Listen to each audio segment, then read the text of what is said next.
Hello everyone, welcome back to Komodo's Automotive Radio Show. I'm your humble host of this channel. Here for a gear change show here for the last half an hour of the day. So you guys have probably been waiting this, or maybe not. So yeah guys, today is November 5th, 2022, and I believe it is their entry 372. I think it is episode number 372. Yeah, I believe it is episode 372 of this series. So yeah, I just wanted to tell everybody that, I know the episode count over the last couple of years hasn't been high, and stuff like that. It's because my life is getting busier, but we're up to 372, and we're up to about,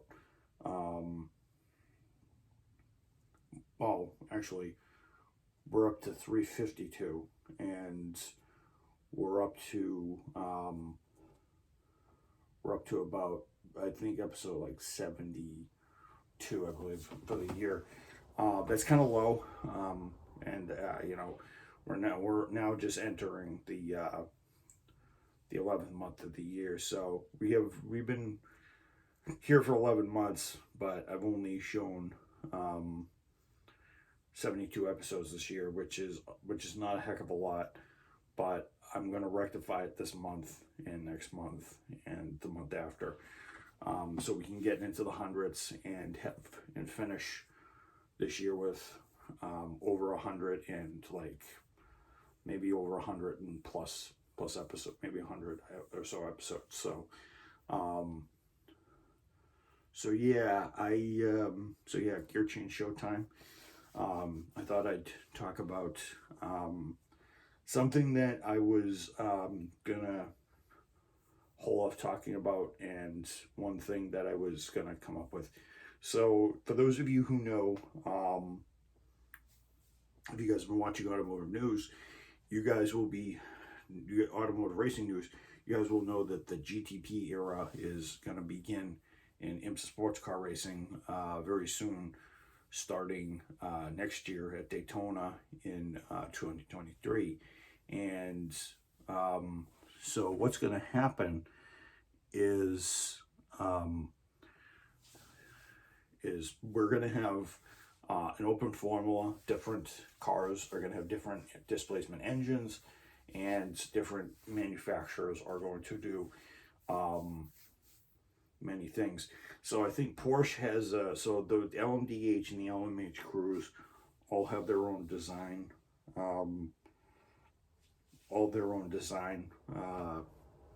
setups, I guess, and I just said, each one of them has a different solution. So GTP is going to be LMH and LMDH. I think I've already explained LMH already. The engine's can't exceed 700. It's going to be between 670 and like 600 and like 700 horsepower. The electric motor cannot exceed 268. I don't know why they pick an arbitrary number. I wish they would just pick an even one and call it a day. But so the car has to produce produce 200 and 268, and its gas engine will have to produce at least 600 itself. We'll have to produce 600 itself, or combine the two. I don't know how that all works, but I think it's more akin to what a hybrid is on the road, because they want to make it production relevant, because the engine in it is actually a 3.5 V6, which is actually a production engine in Toyota cars. So Toyota has a 3.5 V6. Glingenhaus is more custom, bespoke. It's not a production car engine, although it is a bespoke 3.8 liter twin turbo V8 that doesn't have a hybrid system. Peugeot has a 2.6 V6 with 670 horsepower. So I'm just gonna use 670 around there. I think Glickenhaus is around 690, 700 to be on par with Toyota. And then the hypercar, interloper, the LMP1, the Alpine A4080 hypercar, even though it's an LMP1, has a 4.5 liter V8 that makes around 570 horsepower, 580 horsepower in there. But it's not really a GTP, it's just a grandfather LMP1 because they can't spend the money. Van Wall is also coming out with a V8, 3.5 Gibson V8, and the Ferrari LMH is going to have a 2.9 or 3 liter V6 with about with the same 670 to 690, 700 horsepower. On the IMSA side, you're going to see different. Porsche has a 4.6 twin turbo with a 40 spec hybrid motor. So there's going to be more hybrid power, more engine power than hybrid power.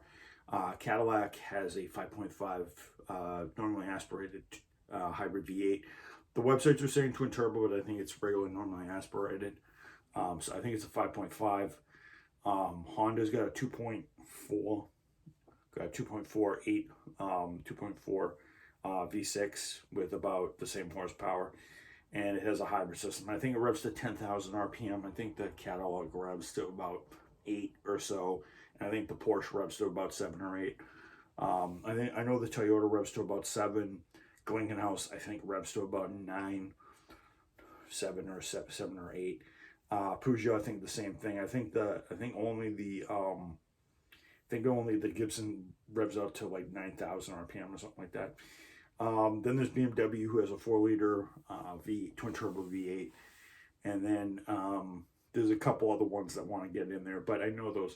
So you're probably wondering, those all sound familiar. Those open, all those different engine sizes, all those different specs. Doesn't that sound like something familiar in IMSA history? You'd be correct, because Toyota, Cadillac, well, not Cadillac, General Motors, Acura, and bunch of British cars actually competed. Porsche 962 and the 956 IMSA GTP cars, along with the Nissans, but I don't know if Nissan's going to enter. But these all were part of the GTP, IMSA GTP Group C era back in the late 80s, early 90s, when IMSA kind of was big on cars like that. So IMSA was kind of the mix mosh of everything. I mean, a lot of people will remember Mazda with their rotary engines, Chevy with their big V8s, Ferrari with their 12 cylinders. In the IMSA era, even though they didn't compete until like the late 90s. Actually, Ferrari wasn't even in IMSA at the time. Lancia was, I believe. They came over once in a while. Jaguar had the 7 liter V12, and then later years in the Group C era, they had the 3.5 liter V8 that they had in the XJ12, XJ14, and whatnot. Mazda had the rotary. Porsche had the turbo flat 6. There was a couple of Buicks in there. It was all meant to just be fast cars that could go over 200 miles an hour and could do all that for 24 hours and 6 hours, 2 hours, 6 hours, 12 hours, and 24 hours. And I think the Mercedes was in there too, with the twin turbo V8. So GTP was all about bring your car and just go as fast as can be and entertain the fans. That's one thing I want to talk about. will this GTP era actually be faithful to the original? Will we actually see decent racing? Will we actually see racing that's actually pretty good? I think we will. I don't think we'll know what the cars are going to be like till we get to Daytona in January.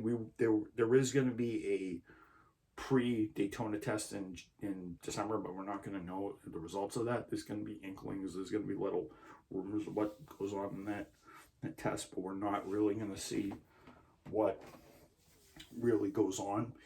The reason why I say that is because of how difficult it is to actually emulate the old GTP era, because if you notice a lot of the engines that are going to be running, you notice out of all of them, I think there's only going to be like one normally aspirated engine, and that depends on if Glickenhaus can come over, and if Van Wall can come over, and if everybody else can come over.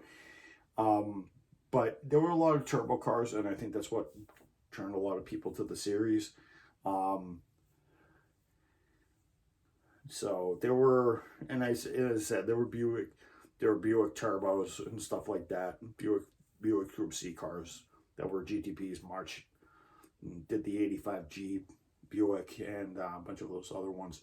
The Intrepid, the Chevy GTP with the twin turbo, 3.5 V6, 3-liter V6, the big long ass looking GTP.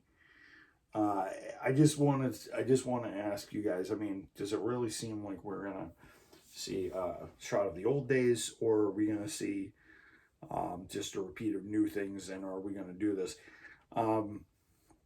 So basically what happened was at Daytona at one point you could show up to Daytona, Sebring, Watkins Glen, Lime Rock, and all these other cars. Road Atlanta, Laguna Seca, Del Mar at one point in the 80s in California, Riverside in California. And the cars reached some pretty good speeds while trying to adhere to a fuel consumption regulation so that the cars could be seen as more economically and as environmentally conscious about saving fuel, even though we know race cars do not save fuel, they burn it. So you know, we have some big names. With Cadillac we have Ganassi, with Porsche we have Roger Penske, with BMW with Ray Hall Letterman Racing, with Toyota we have Toyota, obviously we have Van Wall, we have Glickenhaus, and then we have Peugeot, and Ferrari with the Scuderia. And they just launched their 499P, the 499P or the 499P, which looks absolutely gorgeous, by the way. Ferrari made sure this thing looked snazzy. It looks like a long tail.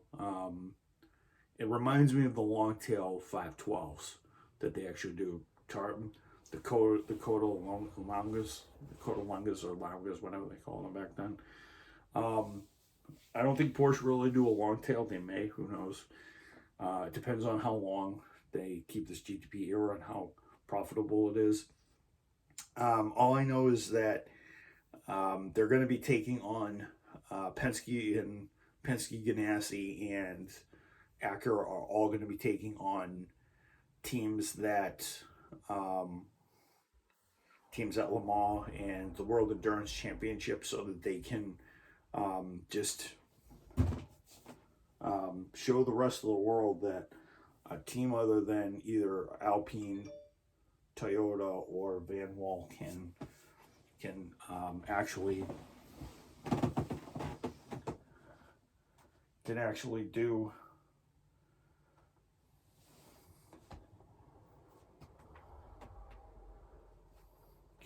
do something other than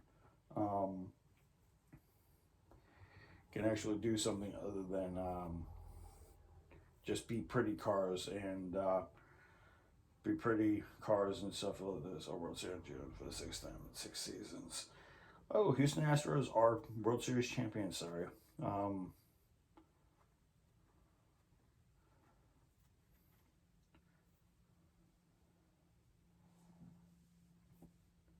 so yeah. So and I'm just gonna say, hopefully, this World Championship that they're coming up with is wholesome and good. Um, the one concern I have is, are these teams actually going to race, and are they actually going to do what we want them to do? And um, do I have any GTP era cars, by the way, in my collection? Do I? I don't have. Actually, I don't. Actually, I could show you. Actually, I could show you really quick. Because of my own cars. I do actually have a couple of examples of prototypes. That's actually the Bentley there is actually a GTP class car. It even says GTP on the top of the roof. I since they're all going to be closed top, and since that car actually has a production base V8 in it, it's a 4-liter BMW Audi V8 that you actually find in Audi road cars, and subsequently that actually would lead to them making a V8 powered car in their later in their future when they made the Continental GT. Um, and hopefully some of this hybrid technology will translate out into the real world. I'm going to be back for 2 seconds. I'll be right back, folks. Don't go away.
Alrighty, I'm back. So yeah, so I hope they do well with this new GTB era. I hope it goes very smooth, because if it doesn't, then these teams are going to be spending a lot of money um, on um,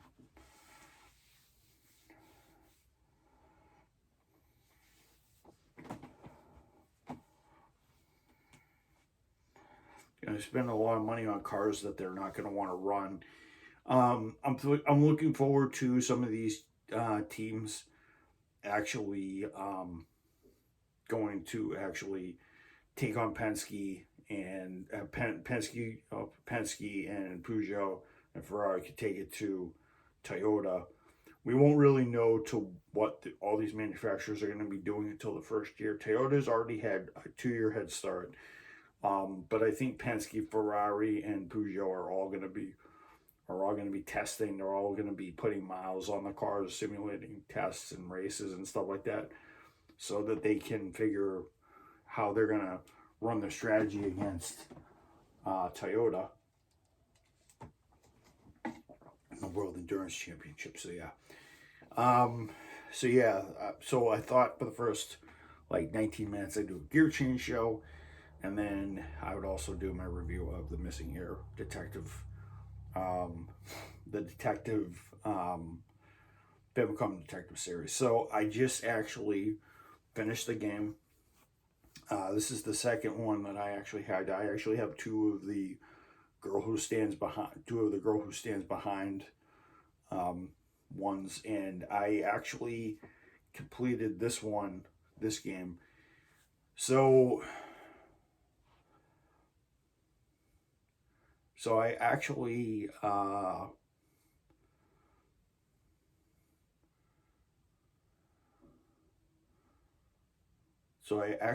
finished the game tonight.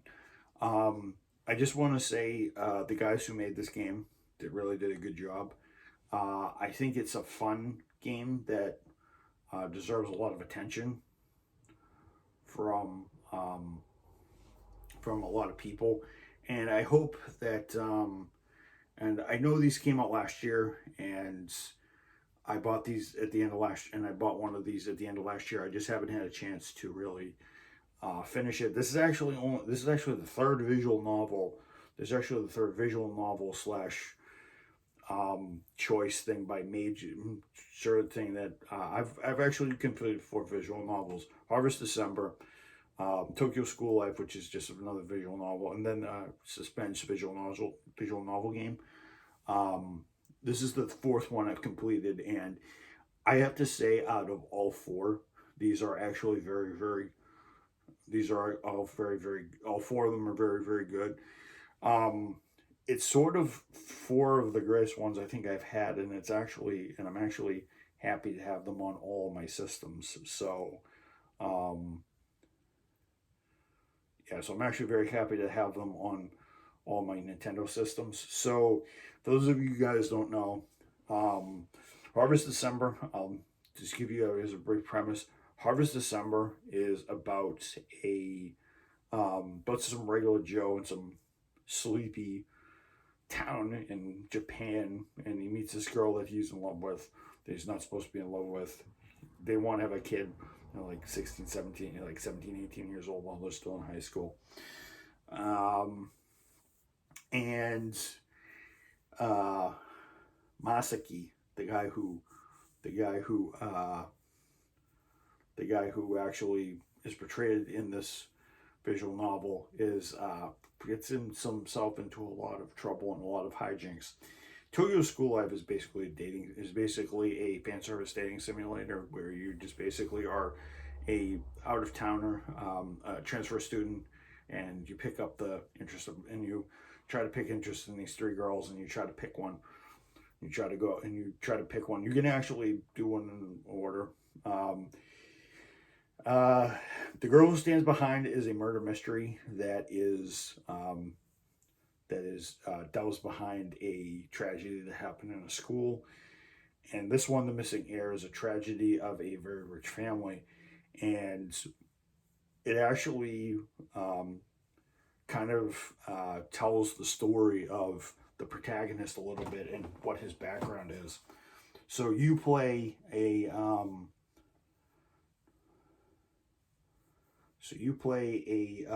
the protagonist. So the protagonist is played by none other than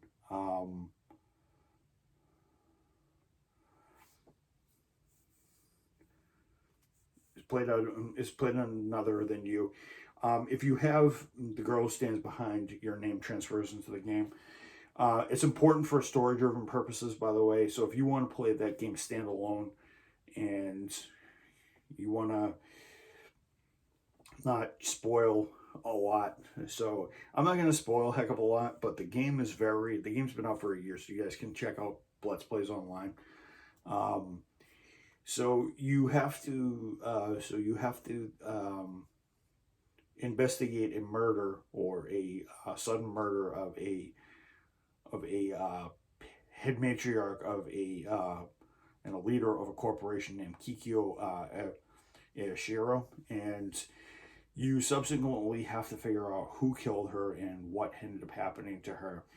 And you play your protagonist, and your protagonist, whoever you're named by, is actually on a cliffside, and he's knocked out after being supposedly falling off a cliff, and more on that later. And you end up having to slog through, I'm going to say, how many hours did I dump in this game?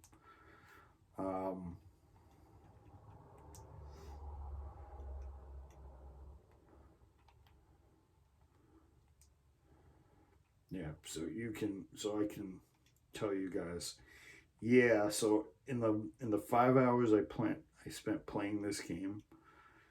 Um,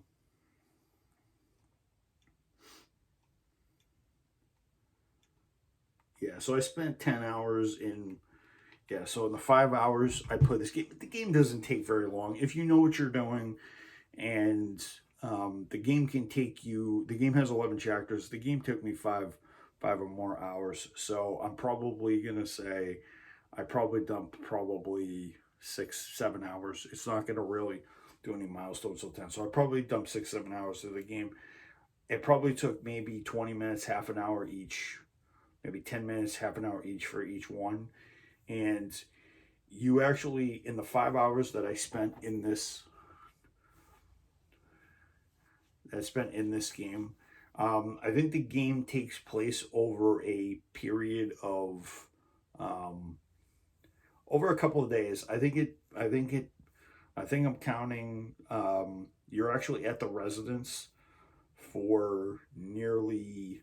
Um, you're at this residence for. I'm thinking. Well, there's 11 chapters, and I think you're at the. I think you're at this residence. I'm gonna say for maybe 10 days. For maybe 10 days. Well, actually, no. There's actually some days where. So I'm gonna say you're at this residence for maybe 10 to 15 days or something like that. I'll have to count again when I do the playthrough or if I let's play it. But it takes a period, I think, over a week or two, um, depending on how you see the days go by in the game. Um, so I think a couple of days go by. Yeah, so I think it's around 10 to 15 days. I'll have to recount for you. I'll have to recount how many days it is, how many days it is. But it's usually 10 to 15 days. I think it is. It depends on. They're all clear cut, but you go. But over the 2 weeks, you have to solve. You actually have to encounter 5 murders. You encounter 5 murders or 5 murder bodies, and they're all part of this family that you're part of. That you're trying to. Oh, wait a second. I think I may have just that you're a family investigation, shall I say, that you're a part of, and um, you. It's kind of unassuming. Um, you have to talk to. You first get to know a few people. You get to know the butlers and Zensu, and then Akane, Akane, who's the maid who tended to Kikyo, the matriarch of who, the head matriarch of the company that she actually runs, the Ishiro Corporation that her husband ran for many years. Um, she suddenly dies of a heart condition. Her heart stops because they think she was smoking. She stopped breathing because she was smoking on the night that she was doing. And then you have to, and then and then after the first half an hour of the game, and then for the next 5 hours, I basically just trudged through evidence, did autopsy reports with Dr. Kumada, who basically looks like Tetsu Kumada uh, Komada from from the game. I mean, all the character designs are the same, so there's really no differentiation of them, and they look all Japanese in the face, except Zenzu, who looks nothing like a Japanese guy. So the Japanese guy, and then you run. I think Jiro and Kanji, who are the two sons, look like that. Look like that as well. And you run into this. So you run into this guy. So when the game first starts, you run into this guy named Emma. Um, I think it's Amamachi. Yeah, it's Emma. I think it's Amamachi, and he's just kind of weird. He just wakes you up, and after you just supposedly been fell down a cliff, um, fell down a cliff or were assisted, as you'll find out later, um, and um, the owner of and Amamachi actually takes you to his actually takes you to his apartment. Says he's going to have your shirt cleaned and stuff like that. So, and while you were and stuff like that, and you know, and you lose your memory. You're in amnesiac, so pulling another Rigabelle stunt, of course. You know,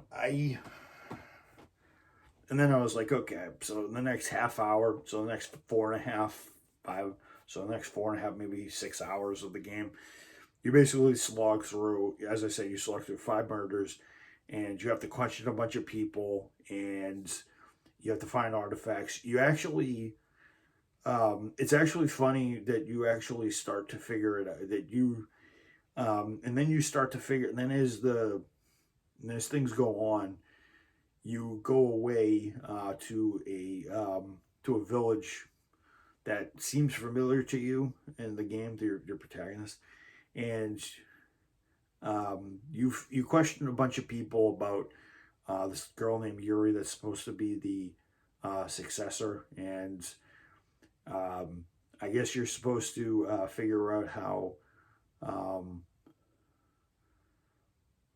I guess you're supposed to figure out how.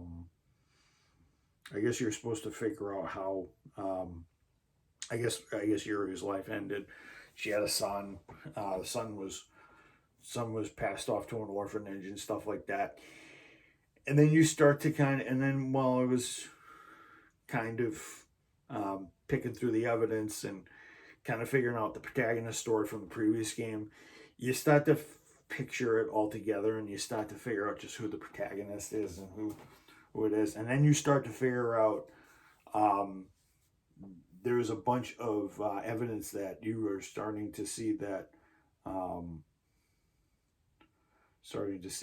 what's happening in the family. So I like the storytelling and stuff like that. I like the storytelling. I do like the plot. You don't really know you won't really kind of figure out who the culprit is till very, very late. And you start piecing it together, I'm going to say, by chapter by chapter 8, I think, because you're going to notice a pattern with characters. You're going to notice that as the bodies as the bodies of the people start piling up, you're going to notice that certain characters are going to change their tones. They're going to start revealing little things about what they did when Kikyo was alive. And the murder suspect in the first murder suspect, Kikyo, you actually never ever see. You actually never actually ever see her body. Well, because she's buried when you go actually see the murder. You actually only see her speak once in the game. She has maybe a minute or two worth of dialogue. It's kind of the least amount I've ever seen a game by a murder suspect. I mean, by a murder suspect or any. It's basically done from a flashback with Genshin, who's a Genshin, who's not to be completely sidetracked from Genshin Impact, but Genshin's a priest, and she actually confides in Genshin about Kanda, who's the lawyer. And you notice that there's a couple of characters that seem to kind of move out of the spotlight. They kind of move out of the spotlight. They don't show up. Like halfway through, like when the murders start piling up, Emma Manchi disappears. He shows up for like chapter 6, and then chapter 6 or 7 on, he just leaves. And you don't see him. And you progress through the game, and you really don't see him. You don't see him, and then you kind of figure out that you kind of don't figure it out that protagonist actually has something to do with the family. You actually find out through the game that he has ties with the Hier family, and you figure out why the family was targeted, and you figure out why that happened as the game progresses. The game is very, very well paced. It's very well done. I was impressed by the writing.